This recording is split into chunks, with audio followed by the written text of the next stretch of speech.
Good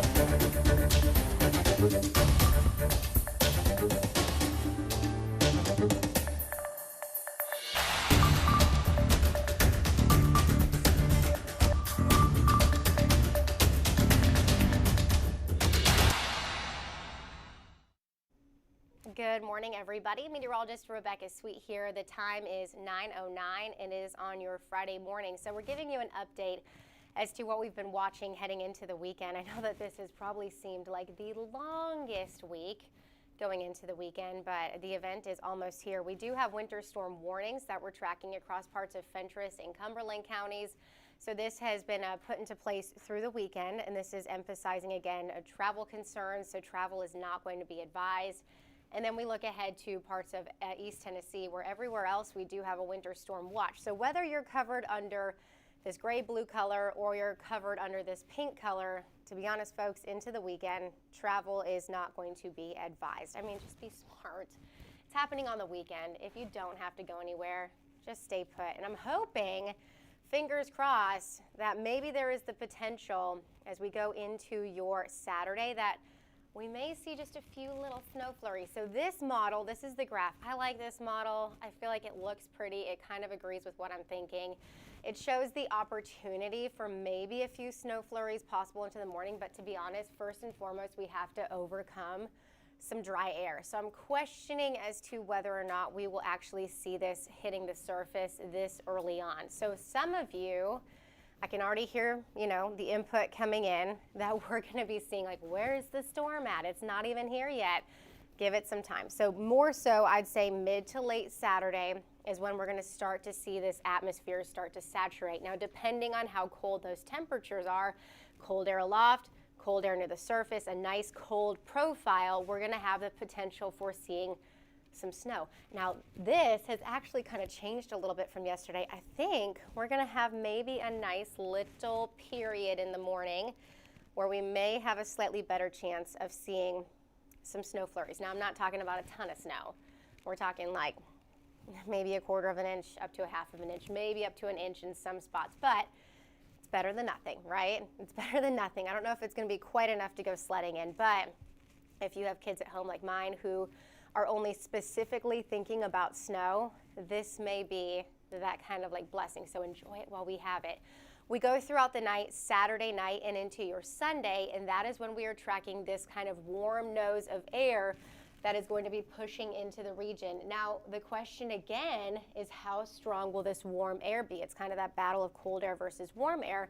And really depending on how much warm air we have is going to be the factor in if we see sleet or if we see snow, if we see sleet or if we see freezing rain. Now, I'm praying that this is a shorter time frame for most areas to see freezing rain. And I say that because tomorrow we're going to have winds picking up out of the southwest. These are going to be gusting up over the higher elevations. And when you get down sloping winds, it tends to warm up. And so areas in the foothills, that includes like Blount County, Sevier County, maybe into parts of Jefferson County, freezing rain doesn't look like it's going to be as much of a concern. And hopefully this will stretch into parts of the Central Valley as well. Unfortunately, the further that you head west across parts of the plateau, including the higher elevations, the northern half of the plateau, this could be potentially like not the best situation when it comes to freezing rain and ice accumulation.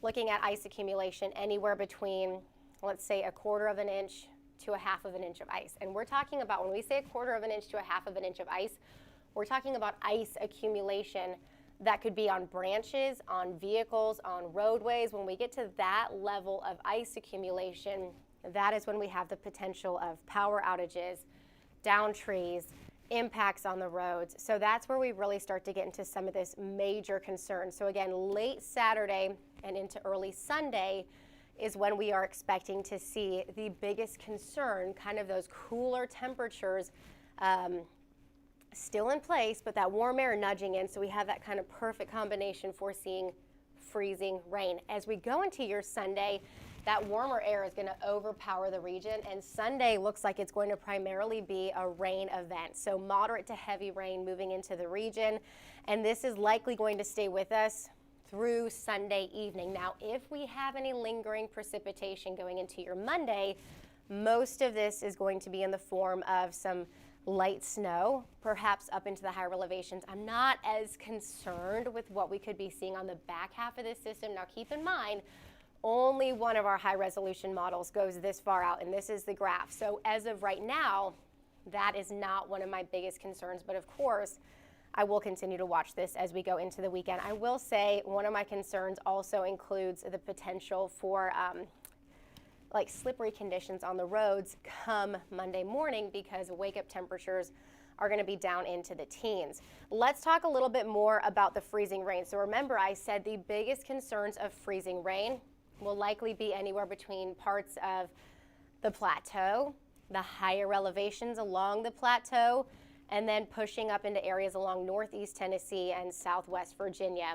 Those areas do have the potential, again, of seeing up to 1/4 of an inch to about 1/2 of an inch of potential ice development. So if you look at this, this is where we get the potential for black ice, hazardous travel, tree damage, isolated power outages, significant impacts, again, power outages possible. So I would say that this is looking to be a much worse ice event at this moment for parts of Cumberland County, Fentress County, stretching on down into parts of the southern plateau. So that's kind of like the area, maybe even perhaps moving as far east as Morgan, Roane counties.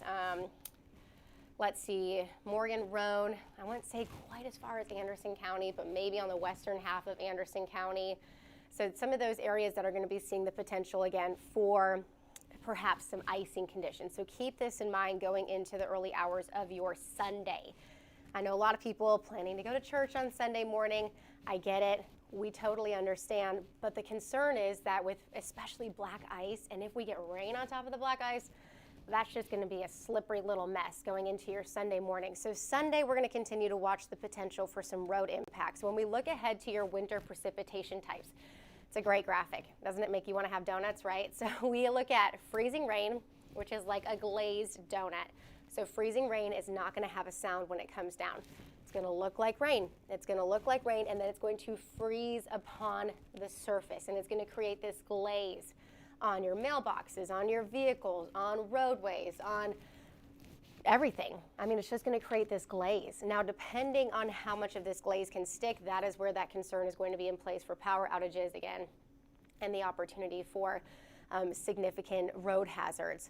Sleet, on the other hand, we take sleet. I would take sleet way over freezing rain. Sleet has a beat. So when it falls, it's going to have a beat that comes down. So that, if you're trying to give us some input as to what you're seeing in your area, sleet is going to have a beat, and it rhymes. So kind of like a sprinkled donut, you're going to see those little sprinkles that we have on your roadway. When we look ahead to your winter precipitation types, again, snow to initially start off with. We have that cold air, winds coming out of the northwest. Slowly throughout the day, on your Saturday, we're going to see those winds transition into more of a southwesterly direction.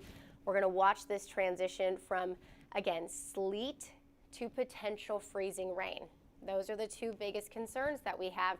Then as we go into your Sunday, it primarily transitions to rain. And on the back half of this system, we watch the bigger concerns as being some cooler temperatures. So what we're watching this weekend, again, is going to be road concerns, and it's also going to be the opportunity for perhaps trees down, power outages. Those are kind of the biggest concerns that I'm continuing to watch. So today, it doesn't hurt to have some of those extra food sources ready to go just in case you do run out of power, ways to stay warm, reach in touch with people, check on people as soon as the system moves in.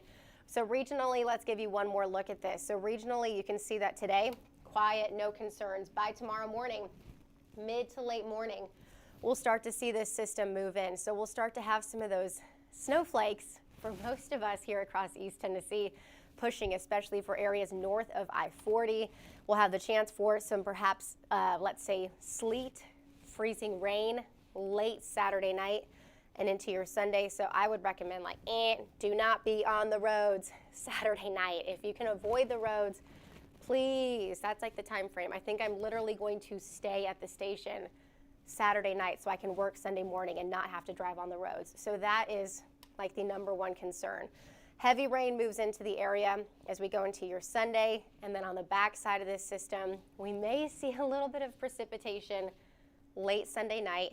I'm so curious to see how quickly that cold air moves in behind this system, because that's going to factor in how bad the roads could be come Monday morning. I don't think kids will have school on Monday purely out of just caution, because there could be some slippery spots. I mean, if you look ahead to both Monday and Tuesday, wake-up temperatures are going to be down into the teens and into the single digits. And it's really not until Tuesday afternoon that we start to see some of that sufficient sunshine that is going to help to melt everything here across the region. So that is when we should start to see some nice improvements across the area. And then guess what? Models are trying to bring in a quick little clipper system going into your Wednesday and Thursday.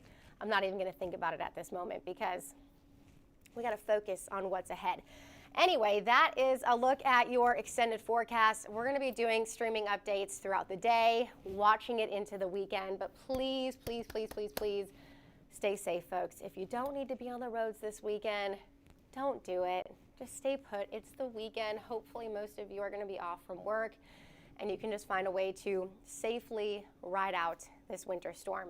Again, this is one more look at your 7-day forecast. Thank you so much for joining us this morning. Thank